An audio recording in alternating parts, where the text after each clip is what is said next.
Hello, everyone. It's an honor to stand here today on this official TED stage, on this world-famous red dot, a bit weird as well, to share with you my personal story. It's strange, it feels special, and it feels exciting. But no offense, and I don't want to start a thing here. I prefer to speak to young people. Not that you're old, I just prefer to speak to children. Because children look at the world from a different perspective. Right? True? Yeah. They look at the world in a different way than we do. Their thoughts, their opinions, their unique voices really make a difference. Then why is it that the world is not listening to children? Why? Why do we treat young people, also you and I, why do we treat them like secondary citizens? That's my question. Chances are big you look at children as cute, happy creatures that like to play. Woo! It's true, it's right. I don't argue with you about that. But there's so much more. We can learn from them, you and I. And I remember I have a thing in my pocket. I have to push the thing. Yeah! I forget that. The cute, happy creatures, there they are. But there's so much more. We can learn from them, you and I. Most adults don't realize that. Children changed the way I look at things. Children changed my life. And that's exactly what I want to talk to you about for the next 15 minutes. You probably noticed, I think, that I have one hand. I always tell children, you saw it? Yeah, very good. I always tell children when I meet them, and I see them every day, that I have a long arm and a short one. And they always like to see it. They like to touch it. They ask questions like, wow, what happened? Where's your other hand? And I tell them, I was born this way. And I show them that I have my elbow and I can bow it like this, and I have a little hand with even tinier fingers. Ah. And children always like to see it. And last week a boy came up to me and he said, one arm, a short arm, wow, how cool. Can you put a robot arm on it? You see, children see possibilities. They see different things than we do. I bet you didn't think of that.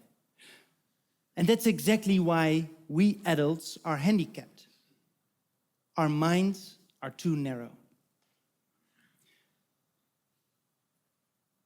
Adults do not listen to us, is what children say to me. Adults do not understand us. And not only they say that here in the Netherlands, they say that all over the world. This year I traveled to several European countries, to Africa, to America, to the Middle East. And everywhere, children say the same thing to me. Adults do not take us seriously. It really worries me.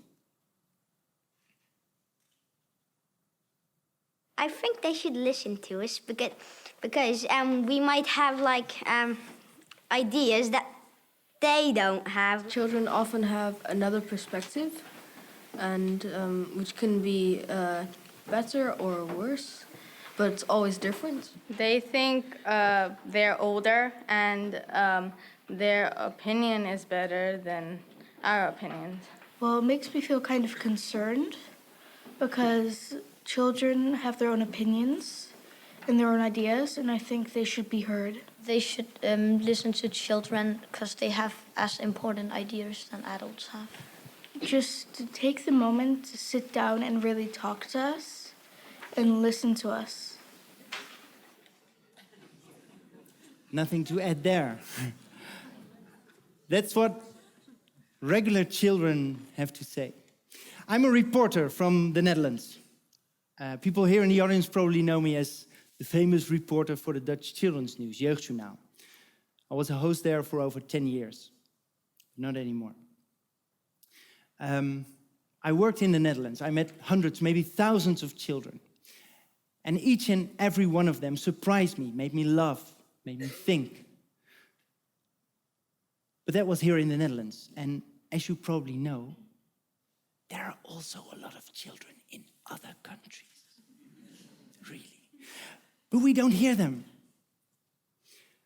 So I wanted to do something.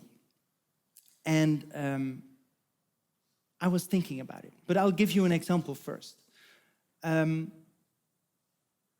I remember the world speaking about children after Hurricane Haiyan on the Philippines. There it is. More than half of the victims, hundreds of thousands, were children. And this boy was on the poster of the national charity. Everyone in the Netherlands knew his face. But no one heard his story because he didn't tell it. And believe me, I really looked for it. Not one single child from the Philippines told his or her story these days. It was so frustrating. And it's always like that. Think of it. Every day we see children in the media. We see them on the front page, in the headlines. But hardly ever do they say a word themselves. And children really make a difference. You all know the story about Malala Yousafzai, the girl from Pakistan crying out for education, surviving a terrorist attack, and being the first minor ever winning the Nobel Peace Prize. I'll give you another example. There are hundreds, maybe thousands of stories about World War II. And only one story is the most famous of them all, and that's the story of a child. You all know the diary of Anne Frank. Her story, the story of Malala, their stories shook the world. They still do. Then what about children in Gaza? Children in Syria? Children in Nepal? What about them? They have stories to tell too. We don't hear them. It's so wrong. So I went to my boss and I asked him, why don't we make a project and let children all over the world tell their story? And he said, great idea, Tako, very sympathizing, but we don't have a budget for that. And we are a news agency with a news program for children. We are not here to let children all over the world tell their story. And I understood. What could I do? So I continued doing my job and seeing children on the front page, in the headlines, in the television news. Because they're filmed, they're photographed, but they don't tell their story. See, the time is running very hard. I wanted to tell you, why should we listen to children? Many adults ask me, why should we listen to children? Well, because children have to listen to us, they say. We are the adults. We have the experience. Right? Well, there's a very logical, biological explanation. And that's because us humans, we're very hierarchical. It's in our system. We don't listen to the little ones. The experienced adults, they are the leaders, and then the little ones, they just get to play around. And they get cuddle every once in a while. And they watch and learn. That's it. That's how it works biologically. So why should we listen to children? Well, because we're humans. Because it's called civilization. Because children are part of our society, just like any other group of people. Why should we listen to children? Why should we listen to Women, why should we listen to Muslims? Why should we listen to Jews, Catholics, gay people, people with dark skins? Why should we listen to them? It feels wrong asking these questions, doesn't it? Well, why doesn't it feel wrong when I say, why should we listen to children? We really think everyone is equal except children? I call it discrimination. An unwritten rule for journalists is we leave children alone. It's unbelievable. You film them all the time, you photograph them, but you cannot ask them a question. I don't believe it. No. Most adults just don't have the decency, the time, and the skills to sit down and talk with a child.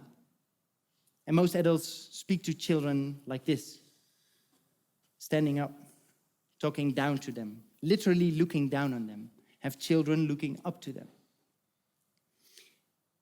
My advice is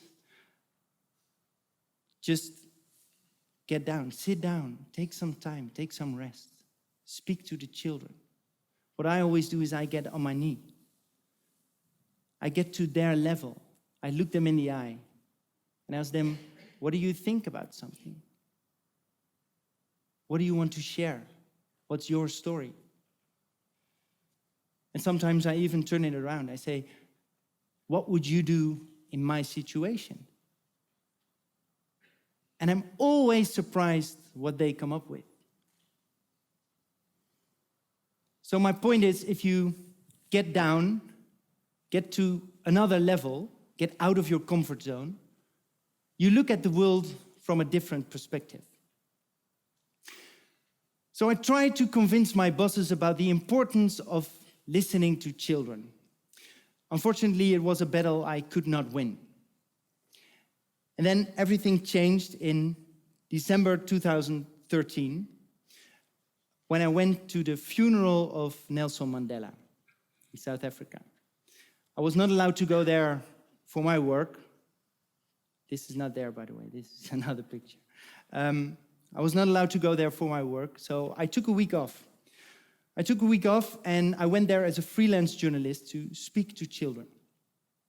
And there in the small village of Kunu, or as they say there, Kunu, I met 13-year-old Vuyo, and he was very excited about being in this place at this special moment.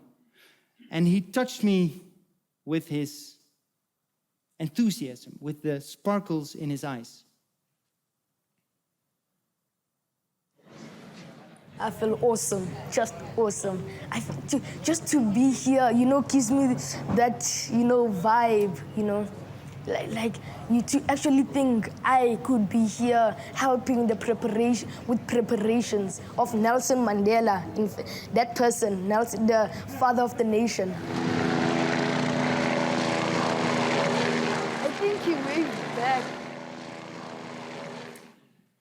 And while the other reporters were doing their job, Vuyo and his friends took me to the place where Nelson Mandela used to play as a child. The sliding stone. It's still there. Children still play there.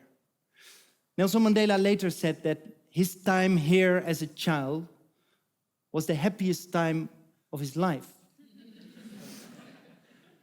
And later on, he spent also the last days of the last years of his life he spent in this village, speaking to these actual children. And he did that because they kept his mind fresh, he said. And while I was standing right in this spot, speaking to those children, Vuyo stood next to me, and he said something to me that changed my life. He said, "Thank you. Thank you for listening to me. Thank you for letting me tell my story. There are so many journalists here, hundreds of reporters, correspondents from all over the world. And you're the only one taking us seriously. Why isn't there a special reporter for us children.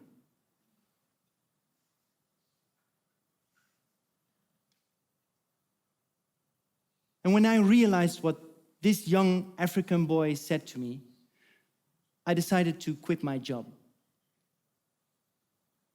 I had to give up a lot of things. But the moment I took this decision, I knew, I felt it was the only right thing to do. Because these bright boys and girls all over the world need a voice. The world needs to hear their story. We need to hear their story. And we need to let them know their story really matters. I wanted to tell you so many more things, but I see I only have 2 minutes left, so I will wrap up.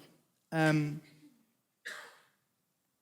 was very difficult for me to get where I am now. Adults always judged me. Adults judged me for having one hand since the moment I was born. Behind the scenes, I always had to struggle, to fight.